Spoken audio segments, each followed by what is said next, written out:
Aujourd'hui, Adobe InDesign, comment créer un nouveau document. Mon podcast est valable pour la version 2020, 2019 et 2018.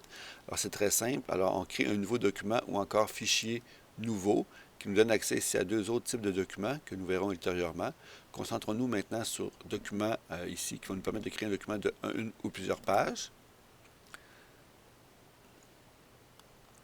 Il y a un petit délai parce que ici, j'ai coché précédemment le bouton aperçu, ce qui me donne accès en fait à un aperçu derrière et qui me montre les options qui vont apparaître ou disparaître selon ce que j'aurai coché ou non dans la section à droite. Alors commençons par celle-ci. Alors je vais me décaler un peu. Alors ici je peux renommer mon fichier. Je peux aussi l'enregistrer qui va aller en fait s'enregistrer dans la section enregistrer qui exemple me donne ici un magazine magazine 01 qui me donne 3 colonnes, magazine 02 qui me donne 2 colonnes.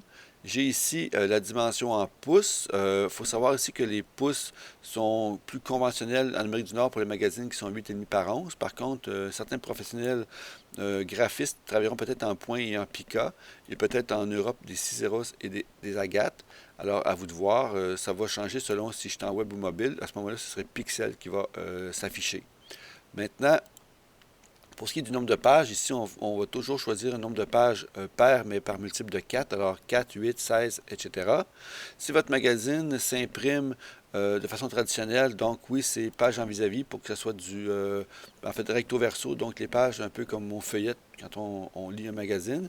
Ce qui n'est pas le cas, par contre, de magazine qui va être téléchargeable pour un iPad, où les pages défilent, on fait défiler les pages avec le doigt sur l'iPad, donc à ce moment-là, les pages en vis-à-vis ne sont pas nécessaires. Ici, à partir de quoi?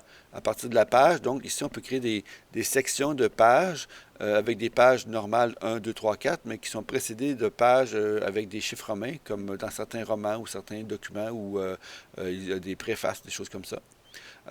Ici, bloc de texte principal, ça va surtout servir pour les romans. Je donne un exemple, je crée un document InDesign 6 pouces par 9 pouces et j'importe un manuscrit Word de mon roman qui a 350 pages. Lui, InDesign va générer le nombre de pages nécessaires pour contenir l'ensemble du document manuscrit. J'ai maintenant aussi accès à mes gouttières. Alors, tantôt, on a vu que j'avais deux ou trois gouttières. C'est par ici qu'on peut changer le nombre de gouttières. En fait, le nombre de colonnes, pardon, est lié à la gouttière qui se trouve entre chacune des colonnes. Les marges ici, je vais indiquer ici un quart de pouce pour me prévaloir du fait que mon document peut être imprimé sur une imprimante à jet d'encre ou de bureau standard. Donc, il y a une marge ici d'un quart de pouce où, idéalement, je ne mettrai pas de texte ni de pagination, de numéro de page ou encore de document de texte ou de boîte de texte. Alors, faites attention à ça.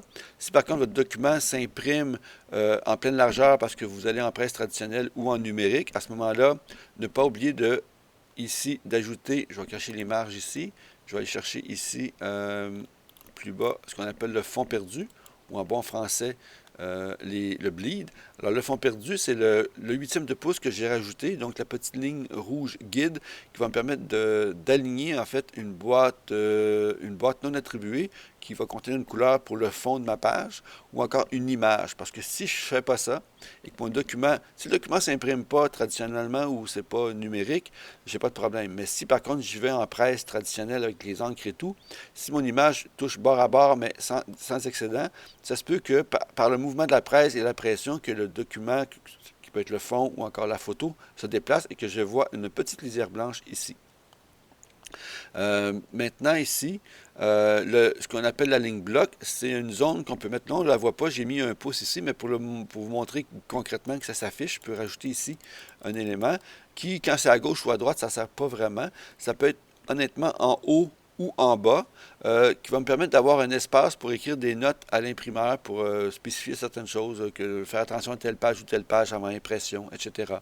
Alors, c'est plutôt rare qu'on met ça à gauche ou à droite, mais au moins vous voyez que ça s'ajoute live parce que j'ai toujours ici coché le bouton aperçu. Maintenant, un dernier détail, si jamais vous voulez un format différent, alors dans impression ou web ou mobile, c'est des sections qui vont vous permettre d'aller voir, entre autres, voyez-vous, là, par défaut maintenant j'ai cliqué sur impression, c'est lettres, j'ai perdu mes éléments, mon quart de pouce et mes marges ici, puis mes colonnes. Par contre, si je veux, ça c'est des formats nord-américains. Si je veux des formats européen. Alors, je clique sur plus d'éléments prédéfinis. Là, je vais voir les formats européens et même ici un élément qui s'appelle disque compact si jamais je veux faire une pochette de CD. Alors voilà, c'est un peu ça. Alors revenons à mon élément traditionnel. Ici, je double-clique sur un élément enregistré ou sur créer. À ce moment-là, créer, ça va créer le document qui est ici. Sinon, double-clic, ça va me créer mon document qui est préenregistré. Alors voilà, c'est à votre tour d'essayer.